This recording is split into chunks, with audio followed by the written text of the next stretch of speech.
Tonight's submission comes from a man named Lucas.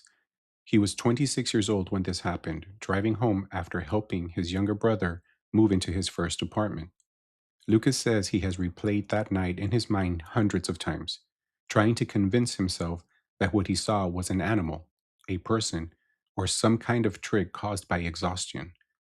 But there is one thing he still cannot explain. Whatever followed him that night was running beside his car at 70 miles per hour. This is his submission. My name is Lucas. I was 26 years old when this happened. At the time, I was working as a night shift supervisor at a packaging warehouse. It wasn't glamorous work, but it paid well enough. And honestly, I didn't mind the late hours. I had always been more comfortable at night anyway. I was the quiet one in the family. My younger brother, Mateo, was the opposite. He was loud, funny, and could make friends anywhere. When he finally got his first apartment 2 cities away, he asked me to help him move. I said yes. That Saturday, we spent the entire day carrying boxes, building furniture, arguing over where this couch should go, and eating cold pizza on the floor like we were kids again. By the time I left, it was almost 1 in the morning. Mateo asked me to stay, but I told him I was fine. I had driven tired before. That was the excuse I kept repeating. The drive home was supposed to take about an hour and a half. Most of it was highway, but there was one long back road that cut through farmland and empty stretches of brush. It saved me almost 20 minutes, so I took it often. I wish I hadn't taken it that night. At first, everything was normal. The road was dark, but clear. My headlights stretched ahead of me. The sky was cloudy, so there was no moonlight, no stars, nothing above me but blackness. I had the radio low, mostly just to keep myself awake.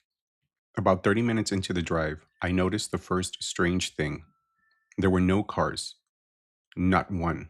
Usually, even that late, I would see at least a trucker, a ranch vehicle, or someone heading home from work. But the road was completely empty. Then the radio started fading. A song would play for a few seconds, then sink beneath static.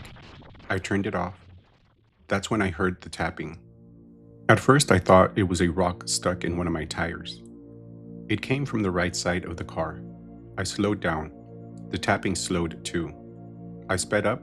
The tapping sped up. That made me uncomfortable, but I still tried to explain it away. Maybe something was loose under the car. Maybe a piece of plastic was dragging. Then the tapping changed.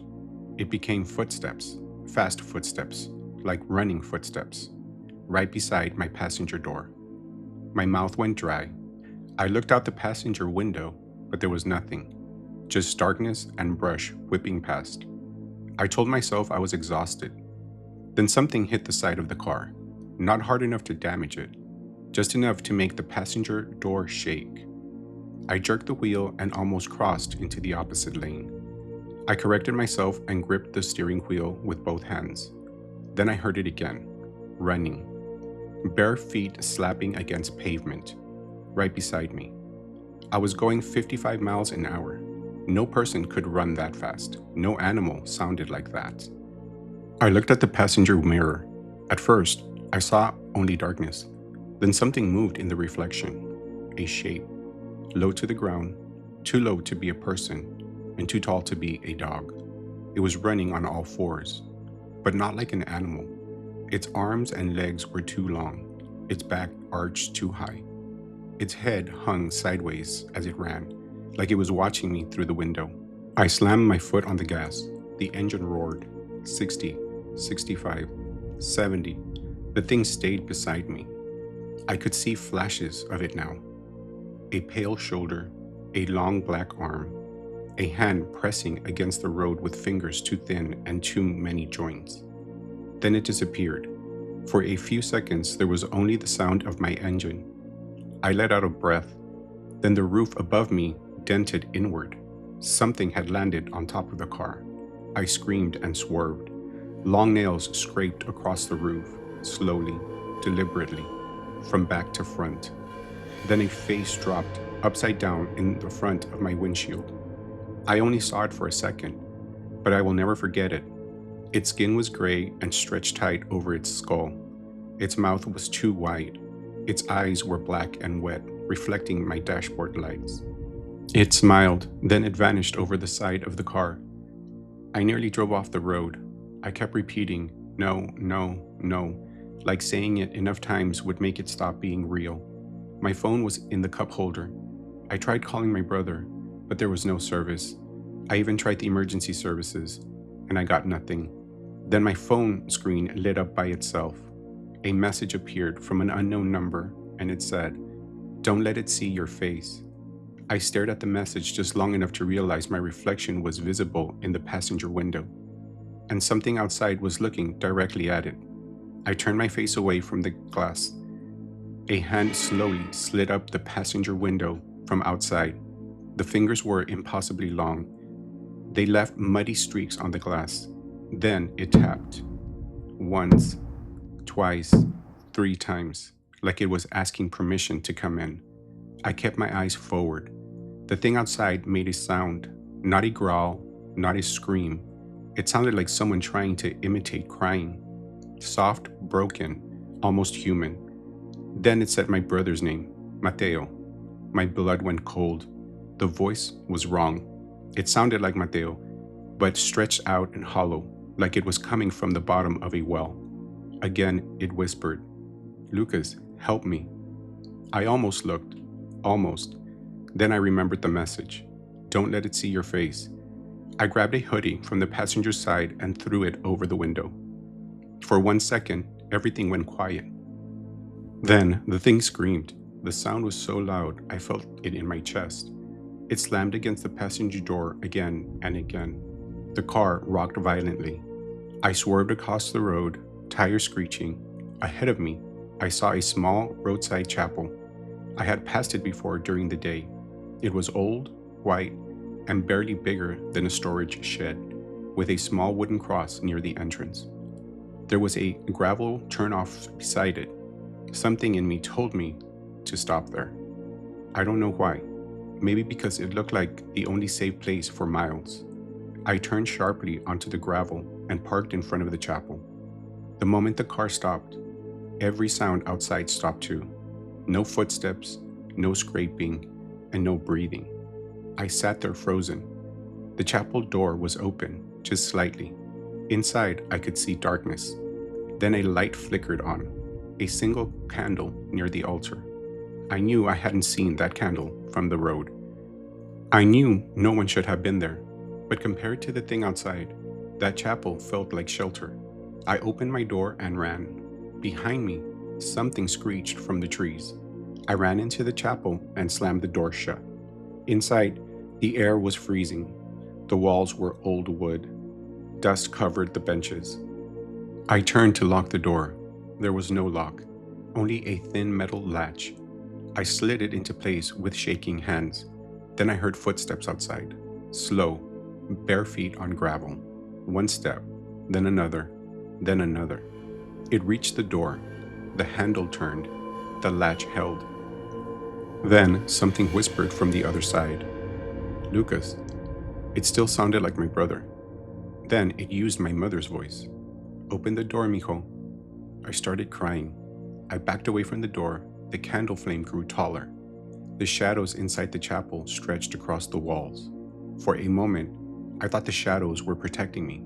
Then I realized one shadow didn't belong to anything in the room. It was standing in the corner, tall, bent, watching. The candle went out. The chapel became completely dark. From the corner, I heard breathing. I turned on my phone flashlight. The corner was empty, but the door behind me was now open, wide open. Outside, my car headlights were still on, and standing between me and the car was the thing. It had changed. It was taller now, standing on 2 legs. Its arms hung almost to the ground. Its head twitched in small, sudden movements, like a bird, like a broken puppet. It took 1 step forward, then another. I heard my own voice coming from its mouth. "Don't run." So I ran. I don't know how I made it to the car. I remember the gravel sliding under my shoes. I remember the smell of wet dirt. Remember its hands slamming down behind me, getting closer with every step. I jumped into the driver's seat and locked the doors. The thing hit the windshield hard. Cracks spread across the glass like spider webs. Its face pressed against the windshield. Its mouth open wider than any human mouth could. Inside its mouth, I saw darkness.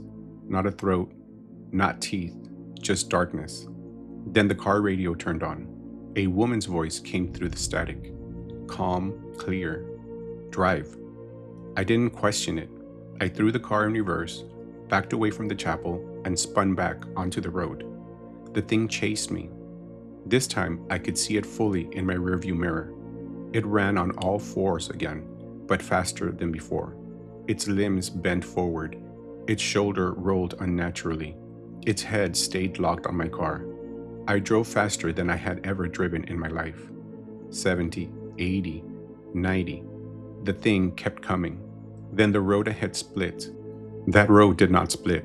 I knew it didn't. There was only supposed to be one way forward. But now, there were two roads. The left side was dark. The right side had streetlights in the distance. I turned right. Immediately, the thing stopped chasing. It stood in the middle of the road behind me. My headlights reflected off its eyes. Then it slowly raised one hand and waved. Not goodbye, more like, see you later. A few minutes later, I reached the city limits. My phone service came back. I called Mateo. He answered half asleep, annoyed. I asked if he had texted me. He said no. I asked if he had called my name. He told me to stop being weird.